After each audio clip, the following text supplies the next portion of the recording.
শাকিব খান বাংলাদেশের একজন সুপারস্টার এবং তিনি কিন্তু আসলে ছবি করতে করতে বাংলাদেশের যে একজন সুপারস্টার যে নায়িকা রয়েছেন অপু বিশ্বাস, ওনাকে তিনি প্রথম বিবাহ করলেন এবং বিবাহ করার পরে তার কিন্তু একটা সন্তানও হলো এবং তারপরে দ্বিতীয়ত তিনি বিবাহ করলেন হচ্ছে বুবলিকে।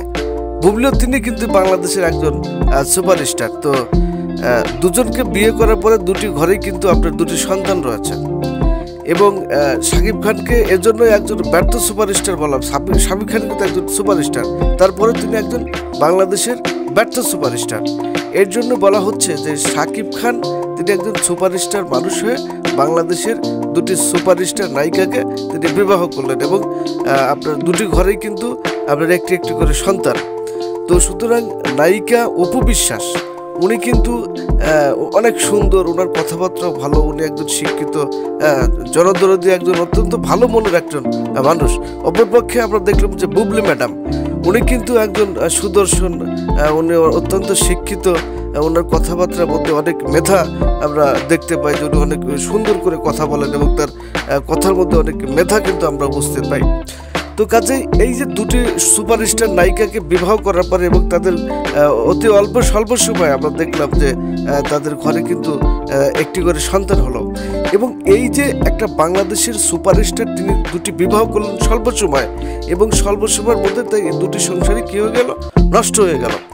তো সুতরাং একজন বাংলাদেশের চলচ্চিত্রের সুপারস্টার এবং তিনি এই যে স্বল্প সময় দুটি বিবাহ করলেন এবং তাদের ঘরে সন্তানও হলো, এই যে ডিভোর্স, এই যে বাংলাদেশের যে তরুণ সমাজ রয়েছে, সুতরাং এই বাংলাদেশের তরুণ সমাজ যদি শাকিব খানকে ফলো করে তাহলে এই তরুণ সমাজ কি করবে, যে বাংলাদেশের দুটি বিবাহ করবে, বিবাহ করার পরে সে সংসারে যদি আপনার সন্তানও থাকে এবং তাদেরকে মায়া ত্যাগ করে তারা কিন্তু আবার তৃতীয় বিবাহের দিকে যায়, যেমনটা আপনার সুপারস্টার, বাংলাদেশের সুপারস্টার শাকিব খান কিন্তু যাচ্ছে। তো সুতরাং বাংলাদেশের সুপারস্টার শাকিব খান তৃতীয় বিবাহ করছেন। তো আমাদের বাংলাদেশের যে তরুণ সমাজ রয়েছে যদি আপনার সুপারস্টার শাকিব খানকে অনুকরণ করে তাহলে কিন্তু আগামী যে তরুণ সমাজ বা বর্তমান যে তরুণ সমাজ তারা কিন্তু সে তৃতীয় বিবাহের দিকে ধাবিত হবে। এখন এই যে তৃতীয় বিবাহ তিনি যে করছেন, এখন তিনি যদি বাংলাদেশে একজন সুপারস্টার, তিনি মানসিকভাবে আসলে কতটুকু শক্তিশালী সেখানে কিন্তু দেখার বিষয় রয়েছে। একজন অপু বিশ্বাস তিনি অত্যন্ত সুন্দরী মানুষ এবং অত্যন্ত জ্ঞানী মানুষ, মানবিক মানুষ। তো সুতরাং তার সাথে তার সংসার টিকলো না। এরপরে বুবলি ম্যাডাম তিনি অনেক শিক্ষিত মানুষ, তার কথার মধ্যে অনেক দেশপ্রেম আছে এবং অত্যন্ত ভালো করে কথা বলে, তার সাথে তিনি সংসার টিকাতে পারলেন না।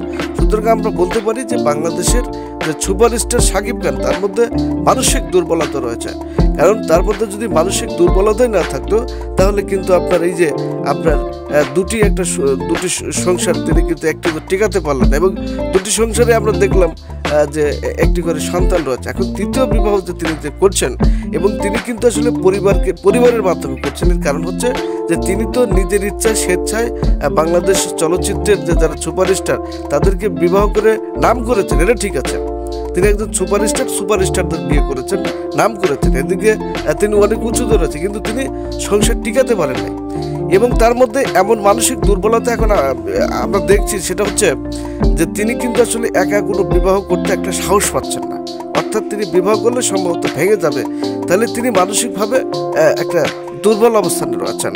এখন পরিবারের মাধ্যমে তাকে বিবাহ দেওয়ার যে একটা আমরা অনুষ্ঠান দেখছি বা পরিবারের মাধ্যমে বিবাহ এই জন্য দেওয়া হচ্ছে যে আসলে এই বিয়েটা তিনি যেন টিকতে পারেন।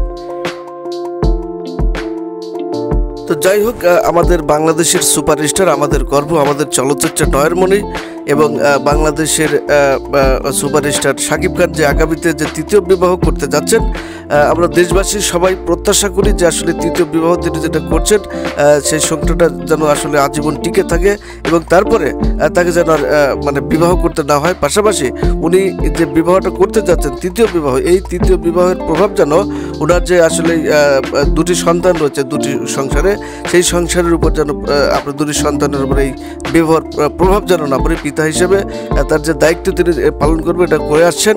তো যাই হোক, একটি শিশুর শুধু পাতা হলেই যে তার মানসিক বিকাশ বা তার জীবনের যে লক্ষ্য তিনি পূরণ করতে পারেন তা নয়। এখানে বাবা হিসেবে যে দায়িত্ব রয়েছেন সুপারস্টার শাকিব খান, তিনি কিন্তু দায়িত্বটা পালন করে আসছেন এবং ভবিষ্যতে তিনি পালন করবেন, এই আশাটাই হয়তো দেশের মানুষ, এই বিষয়টা কিন্তু দেশের মানুষ প্রত্যাশা করে।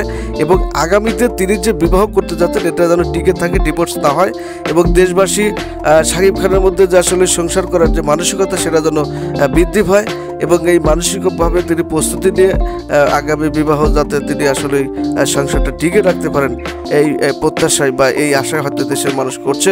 তো সবাই শাকিব খানের তার যেন মানসিক শক্তি বৃদ্ধি পায় এবং তিনি যেন আসলে তৃতীয় যে বিবাহটা তিনি যেন সেটি টিকাতে পারেন এবং তার যেন আর ভবিষ্যতে বিবাহ করা না লাগতে পারে। কারণ হচ্ছে একজন বাংলাদেশের সুপারস্টার, তিনি এভাবে পর্যায়ক্রমে বিয়ে করবেন, হয়তো তাকে যেন বাংলাদেশের মানুষ আর এইভাবে অনুকরণ বা অনুসরণ করতে না পারেন, সেদিকে কিন্তু সুপারস্টার শাকিব খানের কিন্তু একটা দায়িত্ব রয়েছে যে তরুণ সমাজকে একটা শিক্ষা দেওয়ার জন্য।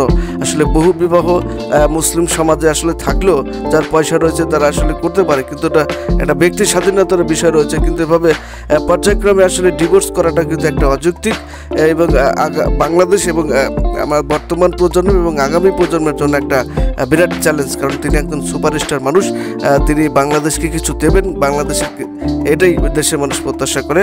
তো সবাই ভালো থাকবেন, আল্লাহ হাফেজ।